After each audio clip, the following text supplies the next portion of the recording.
ایک ایسی فوج جو بغیر جنگ لڑے، بغیر کسی حملے کے صحرا کے بیچوں بیچ غائب ہو گئی اور آج تک اس کا پتہ نہیں چل سکا۔ یہ واقعہ قدیم مشرق وسطیٰ یا شمالی افریقہ کے صحرا میں پیش آیا۔ تاریخی ریکارڈ کے مطابق ایک بڑی فوج جس میں ہزاروں سپاہی شامل تھے اپنی سلطنت کے دفاع یا کسی مہم کے لیے روانہ ہوئی۔ فوج کی روانگی کے وقت سب کچھ معمول کے مطابق تھا۔ خوراک، پانی، ہتھیار اور کیمپنگ کا سامان مکمل طور پر موجود تھا۔ لیکن چند دن بعد جب سپاہیوں کی کمان سنبھالنے والے افسر واپس رپورٹ دینے آئے تو فوج مکمل طور پر غائب تھی۔ نہ کیمپنگ کا سامان ملا، نہ جانور، نہ کوئی پناہ گاہ یا لاش۔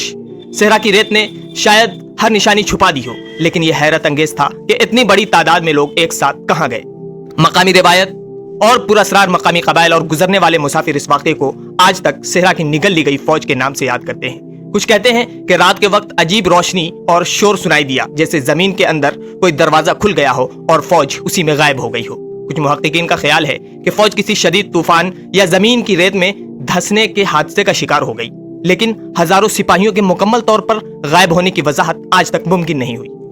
جدید تحقیق میں یہ نظریات پیش کیے گئے کہ فوج نے صحرا کی بھاری ریت، گرم ہوا اور پانی کی کمی کی وجہ سے بھاگ کر تقسیم ہو گئی ہوگی، یا کسی قسم کے پراسرار قدرتی واقعے کا شکار ہوئی، لیکن ریکارڈنگ، کیمپنگ کا سامان یا کسی قسم کے آثار موجود نہیں، اور یہی اس واقعے کو مکمل معمہ بناتا ہے۔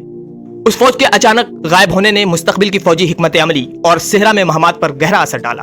حکمرانوں اور کمانڈروں نے یہ سبق لیا کہ صحرا کے نامعلوم حالات اور پراسرار قدرتی عوامل کبھی بھی فوج کی طاقت کو بے بس کر سکتے ہیں۔ اختتام پر یہی کہا جا سکتا ہے کہ یہ واقعہ ہمیں یاد دلاتا ہے کہ انسانی منصوبے اور فوجی طاقت بھی بعض اوقات قدرت کی پراسرار طاقت کے آگے بے بس ہو جاتی ہے، اور کچھ راز شاید ہمیشہ صحرا کی ریت میں چھپے رہتے ہیں۔